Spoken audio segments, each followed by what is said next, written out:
yeah, so I'm starting to record now. So I guess first of all, thank you very much, Will, for agreeing to speak to us on community currencies. And would you like to start with a brief introduction to yourself? Sure. I'm Will Ruddock, the founder of Grassroots Economics Foundation in Kenya. And just maybe real brief, what we do is we set up local currencies in villages and urban areas around Kenya. And we do that using blockchain technology now, using feature phones. And that builds up a really simple kind of infrastructure for the communities to be trading with each other. And fundamentally, the backing of these currencies are based on local resources in terms of them being essentially a promissory note.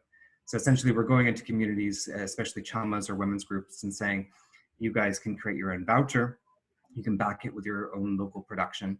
And just most recently, we've been doing this with food forests. So there's a technique called syntropic agroforestry now that's very exciting, where essentially they're using the currency as the inputs to bring in stuff into the farm. So they're creating a bunch of tokens as vouchers.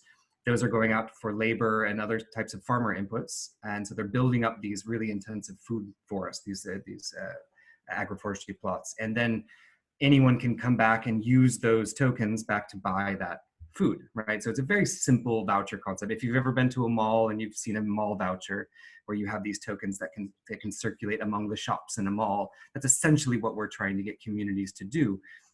We've had about 40,000 signups so far, and this year alone, about $2 million worth of trade measured on the network.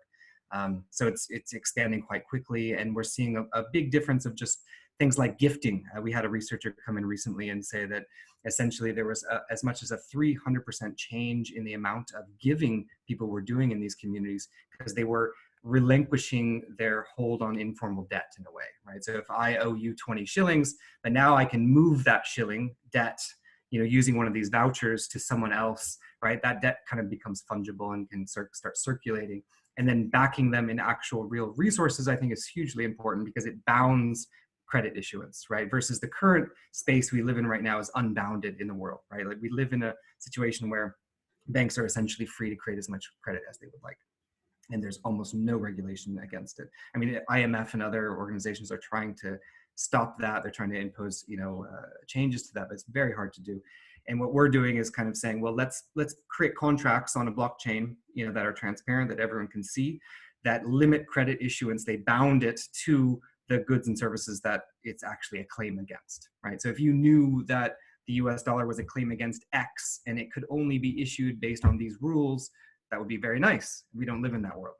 We can do it in a way with small villages, and those villages can all connect to each other on the blockchain as well. So you can create this kind of emergent economy effect around it. So I think that's quite exciting. Yeah. Gosh, that's really powerful stuff. Thinking again about some of the impacts of the work. I mean, again, I know some of it's quite recent, but in terms of these local communities, how have you seen it impacting on their resilience, and sort of well-being of those communities? Yeah, absolutely. Just this year, like around April, when a lot of the economy was shutting down, we saw a huge surge in usage because people just simply didn't have the national currency anymore. And so this kind of counter-cyclic effect was really apparent all of a sudden when the national currencies just simply weren't there anymore. They all kind of funneled back to Nairobi and larger suppliers. And what they were left with was a lot of labor, a lot of potential goods and services on offer locally, but no money to buy them with, right? And so like that concept of having a desert of a medium of exchange is something that happens here actually on a seasonal basis all the time. And something we don't think about in the US or whatnot, but what if there's just no money to go around anymore, right? And so is this better than an IOU, right? And fundamentally, yes. Like, money is a useful tool, and we need to own it as communities and peg it to actual real stuff. And I think like it's a very simple concept, right? Like if you have a voucher in a supermarket or a mall, well, you know what it's good for, right? And it's quite clear how much should be issued, right? There's laws around that, right? Like it's a nice space to sort of build up this concept of community currency, is to say, well, let's peg these community currencies to actual real resources, right? And give communities a way to establish trade amongst each other. And so that's where the bonding curve comes in handy, is because all of these vouchers are essentially contracts that are living on a public infrastructure, right? These contracts basically say what's behind them and backing, and they can also give them what's called like a decentralized exchange, right? So they can actually start trading them amongst each other and creating these decentralized networks around them. So the infrastructure right now to create a massive decentralized economy that is based on actual resources is essentially there. We just need to enact that. I mean, the legislative parts of it, like what do we call these things? All that kind of stuff is still very nascent, and it's one of these things that moves quite slowly in terms of regulatory space. So we're still living in essentially an unregulated space for barter exchange and vouchers. Are they actual barter exchange and vouchers? Well, yeah.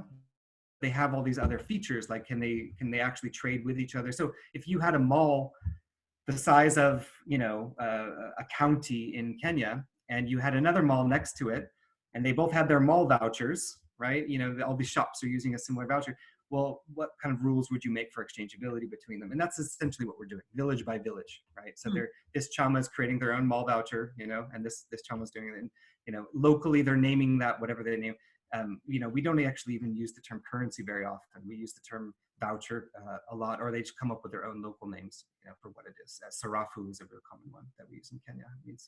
It does mean currency or coin. Yeah. No, it's really powerful. I mean, what I'm hearing is that people are really being able to maximize their local assets using this system. So as you mentioned labor, you mentioned whatever local resources, production resources are there in the community. Ultimately, similarly with microgrids, you're maximizing your solar assets, and thereby you're able to capture a lot more of the value of economic development and exchange than you would be able to if you were sort of tied into these national value chains or international value chains, where often you're at the bottom of the pile and you're not able to maximize your own assets, and you're not able to engage in the economy on sort of empowered terms, if you see what I mean. So I think it's really powerful. I think it speaks so directly to this topic of resource sharing and new economic systems which actually support resource sharing in new ways and actually really support resilience. For people who economies were founded to be there for in the first place, Right. So, I mean, that's ultimately the role of the economy, is to support the well-being of people, but economies seem to have moved very, very far from that. Anyway, thank you very much, Will, for that. That was fantastic. And thanks. Okay, stop recording. There we go.